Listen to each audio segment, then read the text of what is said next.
Pemirsa, senang sekali saya Jenny Tan kembali ke hadapan Anda. Tentunya lewat trendsetter program infotainment yang paling hangat, orisinil, dan terpercaya Hotshot. Bukan Hotshot jika tanpa berita terhangat. Untuk itu jangan kemana-mana, simak terus Hotshot, sebab Hotshot selalu menguak sisi lain di balik berita dan fenomena.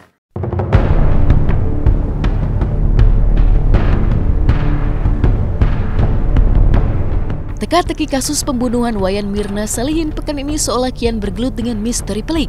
Pasalnya nyaris 1 pekan Jessica Kumala Wongso resmi menjadi tersangka dan ditahan, namun Jessica tetap kekeh menyangkal bahwa dirinya lah dalang dibalik kopi maut mengandung racun sianida yang menewaskan Wayan Mirna. Uniknya seakan tak kalah strategi, pihak Polda Metro Jaya pun tidak hanya mengandalkan rekaman CCTV yang masih dirahasiakan, tapi juga semakin getol mengais bukti-bukti baru. Salah satunya, usaha polisi menggeledah rumah Jessica dan menyita sejumlah barang yang mengejutkan menyisakan tanya. Belum juga meningkatkan status menjadi P21 untuk diserahkan kepada kejaksaan. Mungkinkah kemarin pihak yang berwajib menemukan sebuah bukti kunci pada saat penggeledahan di rumah Jessica hari Rabu kemarin? Bu, obat ibu ya? Iya, obat vitamin. Ambil aja. Iya. Dibuka gini aja, Bu. Taruh meja sini. Iya. Iya, taruh meja. Gini ya? Lebih enak. Biar jelas tuh. Iya, jelas. Stop lah. Obat ibu ini obat umum ya. Kalau dari dokter dikasih, kalau lagi sakit leher dikasih ini, terus sisa nggak dimakan, dikumpulin di sini. Sisa nggak dimakan. Bukan. Cuma apa namanya tisu? Ya tisu aja. Tisu apa bang? Tisu apa bang? Kas tisu di kloset. Itu persyaratan aja, semua digeledah. Ya kan namanya penggeledahan dari bagasi sampai dalam seledanya. Tapi semua sesuai prosedural bang? Sesuai prosedural. Fokus kami masih tetap, penyidik fokus kepada penguatan alat bukti. Bukan diartikan kita tidak kuat, belum kuat, tetapi alat bukti itu harus kita kuatkan, ditambah terus. Dicari dan kumpulkan lagi untuk menambah alat bukti ini, sehingga nanti fokus yang kami yang kedua yaitu meyakinkan jaksa penuntut umum untuk nanti bisa menerima berkas kami. Sudah beberapa kali kita lakukan pemeriksaan saksi ahli ya, saksi ahli psikologi, ya, psikiater, dan psikologi juga hipnoterapi. Intinya penyidik berupaya untuk meminta analisa dari saksi-saksi ahli untuk mempelajari bagaimana fakta-fakta yang sudah kami dapat, baik itu dari petunjuk-petunjuk CCTV maupun pemeriksaan alibi-alibi yang disampaikan kepada penyidik dengan analisa saksi ahli, apakah ada sinkronisasi dan sebagainya.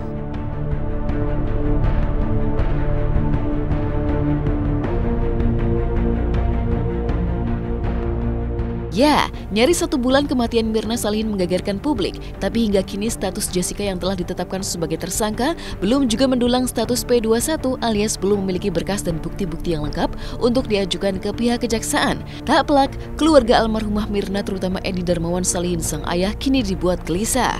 Lewat wawancara khusus dengan tim Hotshot kemarin, Edi tak mampu menutupi kegelisahan hatinya hingga menguak pengakuan mengejutkan berikut ini. Saya nggak tahu, tapi polisi bilang lagi disempurnakan. Saya juga nanyain kenapa lama gitu. Jadi yang nguasain tuh kopi cuma Jessica. Terus adanya si Hani ngomong warnanya kunyit setelah dipegang dia di kopi. Perlu nggak tuh lagi kita membuktikan bahwa ini nih barang dimasukin begitu? Ya sampai mati juga nggak bakal ketemu gitu.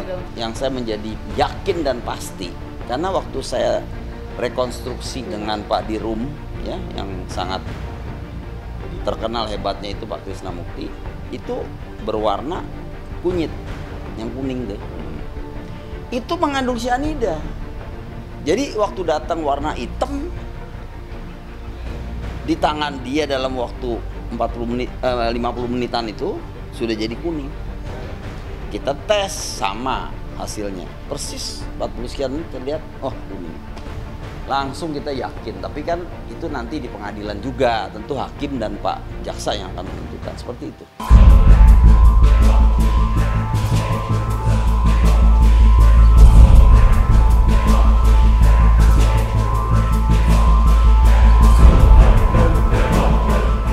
Ya, Hati ayah mana yang tak gerah emosi menemukan bukti bahwa putrinya meregang nyawa karena kopi maut yang mengandung racun sianida. Masih jelas tergurat di benak Edi Darmawan betapa dirinya sempat membela Jessica dan yakin jika teman studi Mirna di Australia itu tidak mungkin tega meracuni temannya sendiri. Tapi ketika mengulik bukti demi bukti yang hingga kini masih dirahasiakan oleh pihak yang berwajib, Edi justru konon terguncang karena lewat serangkaian proses penyidikan mencuat dugaan bahwa Jessica memiliki kepribadian ganda. Tadinya saya malah belain Jessica sama ibunya. Saya bilang nggak mungkin lah, temen masa friend makan friend gitu. Setelah saya tahu ada kepribadian ganda, sebelum itu ada pemeriksa, saya nggak perlu sebut namanya, nanti akan dikeluar di pengadilan. Itu mengalami sendiri kejadian ini, blank orangnya. Bisa nanya, Mirna udah mati ya? Loh, Mirna mati ya om? Bukan ke saya, maksudnya ke pemeriksa. Mirna hidup. Hah? Hidup. Terus dia ketawa, nyit gitu. Ini diangkat ke atas gitu. Merinding tuh bulunya. Polisi. Gila nih katanya. Dia panggil asistennya tuh, dengerin tuh, lihat tuh, blank tuh. Digini-giniin, nggak lihat. Serem nggak coba? Nah, dia berperbedaan ganda. Ya susah kita kalau udah ketemu orang yang begini. Mau tak mau tanda tanya besar pun mencuat. Benarkah Jessica memiliki kepribadian ganda sehingga kini kekeh mengelak mengaku telah meracuni Mirna hingga tewas secara mengenaskan? Entahlah, yang jelas kacamata ilmiah justru menguak bahwa ada sirat sinyal keganjilan di balik sikap Jessica yang selalu tampak tenang dan kerap tersenyum seperti ini. Nah, pada saat benar-benar tidak melakukan apa-apa ya, ada intonasinya ya-nya itu juga keraguan buat dirinya sendiri. Posisi di sini keraguan buat diri sendiri bisa dia bertanya lagi dengan orang apa ya, bisa jadi itu merupakan kebiasaannya dia kalau ngomong pakai ya. Bisa jadi yang kedua dia nggak yakin dengan perbuatannya itu. Ketiga, dia kaget dengan apa yang sudah dilakukan. Lihat juga di sini ada kerutan ya, dan ada kerutan. Di sini adalah ekspresi hampir sama seperti ini. Lihat di situ, fear, takut. Saya nggak tutup-tutupi, lihat ekspresinya. Nah, lihat di sini ada garis tengah. Lihat di sini. Ini adalah ekspresi wajah takut. Ini menurut Paul Ekman. Nah, itulah.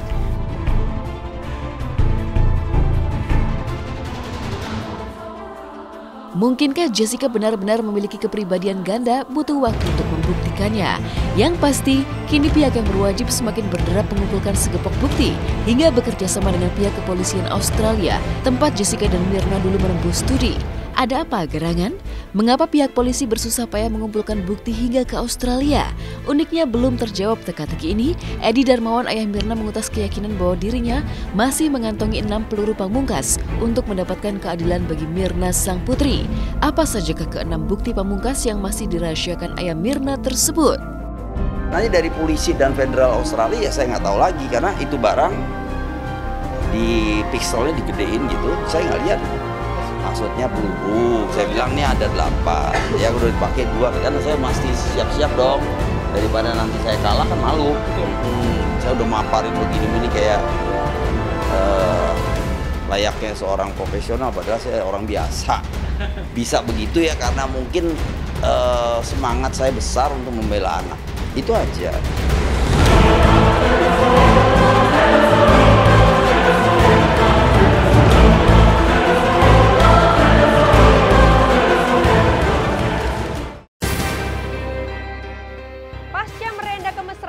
Momen-momen romantis, Fahrul Razi dan Rina Nose menyatakan secara jujur bahwa mereka telah resmi berpacaran sejak 30 Januari lalu. Bahkan Fahrul akan membawa hubungan mereka ke arah yang lebih serius. Apa alasan Fahrul membicarakan tentang pernikahan sejak dini? Sudahkah mereka menetapkan tanggal lamaran? Dan kapan target Fahrul menikahi Rina? Simak beritanya hanya di Hot Shot sesaat lagi.